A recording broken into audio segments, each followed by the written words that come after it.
Alright folks, welcome to Mr. Donna's Revit tutorials. Today I'm going to walk you through how to use Revit, introduce you to the program, first time you're getting on here. So open Revit 2025 from your desktop, go to Models, New, change this to Imperial Multidiscipline, Project Template, Browse, and select Residential Default. So default residential template, say OK. Now it's extremely important that you're not just watching my videos, but you're also following those directions I shared with you. Those directions will be insightful to things I might not say in the videos. It keeps you in order, in line with things. There's a lot of details there that just read over them, maybe prior to watching the video or right after watching or as you're watching the videos. But it's very important that you're following along in those directions, or you're going to miss something. I can guarantee you that. Alright, this is the first floor level. First floor here, there's a tab up here that corresponds with it. This is basically where we're going to start to build our home. You're going to start to see your top view of your floor plans, basically like you sketched them in this area. These are the ribbons. We're going to work with these different tools. There's different tabs up here that we'll use. The properties menu. The project browser. It's extremely important that you're familiar with these two menus. I'm going to refer to them all the time in your directions. It's imperative that you don't close them, don't try and resize them, don't move them. Very, very important that they stay where they are. They don't always go back where they are now, nicely nested on this edge. But you cannot close them. We need them all the time. Properties. The properties of everything we do will be adjusted here. Hence the name properties. Every door, wall, window that you put in, we adjust the properties of that item here. The project browser basically is all your different views, different levels of your house, the elevations, the sheets, right? So you're going to be working in these two things all the time. Be familiar with them. Know the names of the two different menus, because I'll refer to the properties and project browser on a regular basis. All right. You'll see that the tabs will also populate here as we open different things. Okay, so in your directions, I'm basically going to start out here on level, on step 2.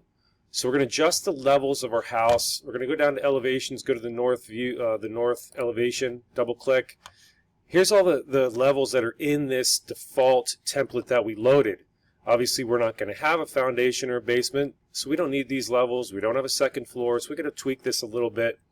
All right, so we're going to right-click on this second floor and go to delete. Get rid of that altogether. I think it goes without saying, you guys know how to zoom with your mouse wheel, right? And do you know that your mouse wheel also serves as a button, right? So if you push the middle mouse wheel on your mouse and hold it, you can pan your screen back and forth. I recommend you do that.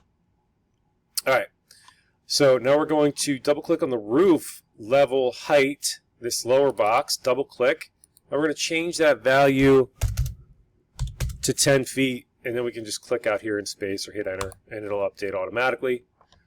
All right, now we're going to we're going to delete all these lower layers because we don't need them. Again, we're building on a slab. So I'm going to click down here in space, left click, hold the button in, and drag a selection box around these 4 levels, and I'm going to hit delete. Say OK. Just don't delete your first floor. All right. Now we're going to double click the text of this first floor, double click inside there, and change that to level 1. And you're going to notice that it asked me to rename. Do you want to rename the views? Yes, I want. So it's going to change the name of that first floor over here as well. You see that that's now updated to level 1. All right. Step 3 in your directions. We're going to make a new level in this elevation. We're going to make a brand new level. So I'm going to pan over to this edge. I'm going to zoom in here. I'm going to go to the Architecture tab. I'm going to come over here to Level and make a new level. And as you can see, it gives me dimensions over there on that edge, right? Those see the dimensions, 8 inches. So I don't have to click. It just auto-populates when I get close. with my mouse to this end point here, I can just kind of scrub up, and I see it says 4 inches. So now I can click. That's what I want to be at. I want to track up 4 inches from this end point, from this layer, this level. So come up 4 inches, click. I'm going to pan over, and I'm going to drop that level over here where I can read the words, not overlapping. And then I'm going to hit escape just to clear. Whenever you get in trouble and you don't know how to get out of something, just hit escape. Sometimes you got to hit it twice. Now my mouse is free again. And I'm going to change the name of this level to, double click inside that text box and change that to T-O floor. Stands for top of floor. It's going to be the top of our floors. You'll see how it all comes together as we continue to move forward. All right. Now, we're going to create a topography surface. Topography, the ground, the earth, the lot that you're building on. All right. So we're going to go back to level 1. I can do that by clicking on this tab or double clicking on level 1 here. All right. And we're going to go to the massing and site tab. We're going to go to Topo Solid, go to this drop down, and go Create from Sketch. Now, I need to be inside these 4 call-out arrows. My lot needs to be inside here. It really doesn't matter how big it is. I'm not too concerned with that. We're going to click on the rectangle tool. All right. And I'm going to make sure that I'm up in this corner, but it's still inside the arrows. Click. Drag a big box. And click again. Something around 60 by 90 is fine. And now we've got our topography, or the size of our lot that we're building our house on. Now we have to save this, and we know we have to save it because there's a green check mark here. So get in the habit of seeing that there's this green check mark that shows up. The tab is green; it's active. I can't move on. A lot of times kids forget that step. They move on. They go to a different tab. Their mouse still looks weird. This still is pink. And I say, well, you're in limbo. You didn't finish the last operation. Look at this green tab. You didn't hit the green check mark to save your progress.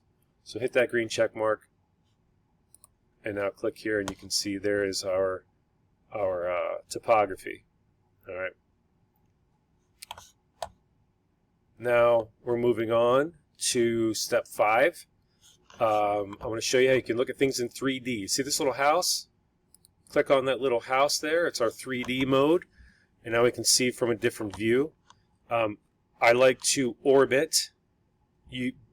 How do you orbit? Well, there's 2 methods. I like to hold, my preferred method is hold the Shift key on your keyboard and the middle mouse wheel at the same time. Shift in the middle mouse wheel and then drag your mouse around and put the view where you like it. That's my preferred method of getting the angle that I wish to have.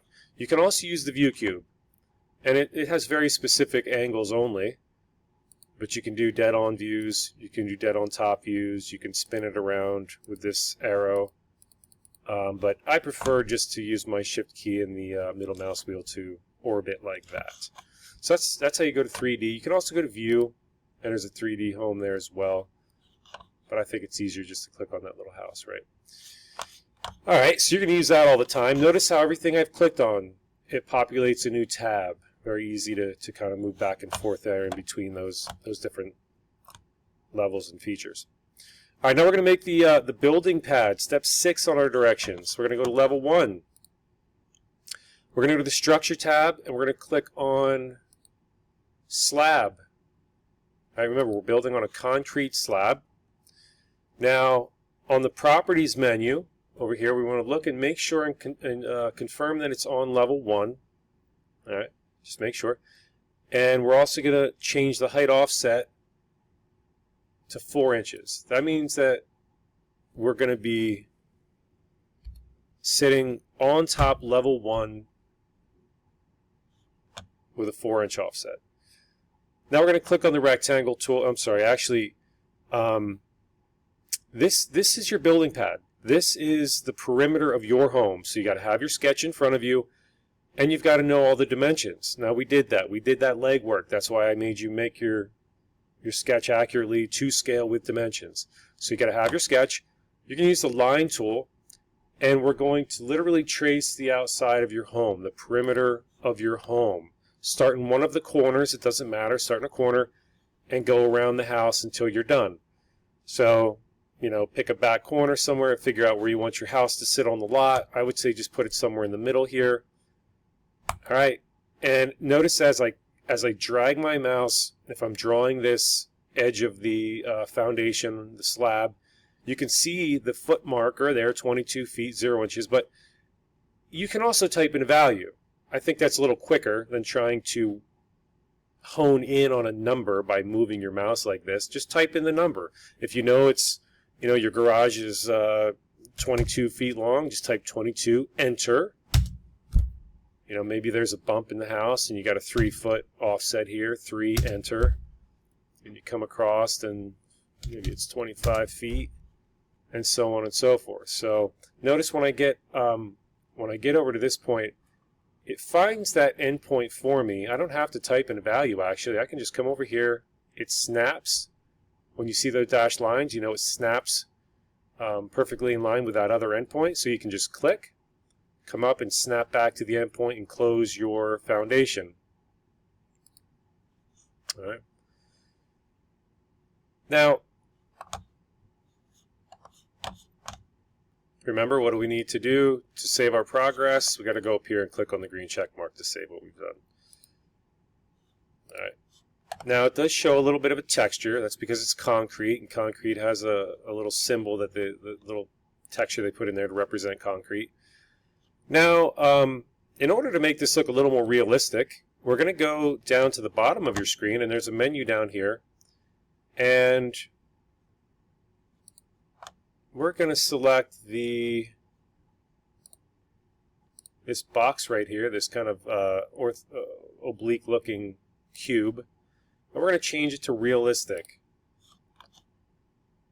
And you can see now how if I go to my 3D mode, I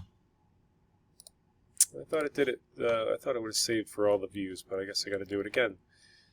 Now I know this doesn't really look like grass, and it's a weird color. None of that really matters right now. I'm going to teach you later on how to change materials, how to render high quality renderings so you can see what the true colors are going to look like when you print. This is not what this is going to look like when it prints, so don't get worried about, you know, what it really looks like now. We'll get into all that later on as we do more modifications and you get a lot further along. Now at this point in time, you know, you could also add in other slabs, like you could add a patio or something along those lines if you wanted to at this point, or you could wait, but you can go back to slab. It should save the settings. It did, level 1, 4-inch offset, and you could potentially go ahead and add other slabs right now alongside your existing slab. It'll do that, but that just depends on your house and what you have going on, whether or not you want to add those extra things now or wait until later. That doesn't matter. It's kind of circumstantial. So that wraps it up for this tutorial. We just finished up basically up to step 8. The next thing is to start drawing guidelines and making our exterior walls. Don't forget to save. I will give a separate demo on that in class, but it's important that you remember, you know, that is the save icon. You can just click that to hit save. I'll show you how to save, but it's extremely important. We are not working in Google. It does not auto-save. This program, you have to save it on a regular basis, I'd recommend. Every once in a while, don't forget to hit save. If you don't do that, you're going to lose all your work for the entire day. So you got to get in the habit of clicking save frequently and before you close your program.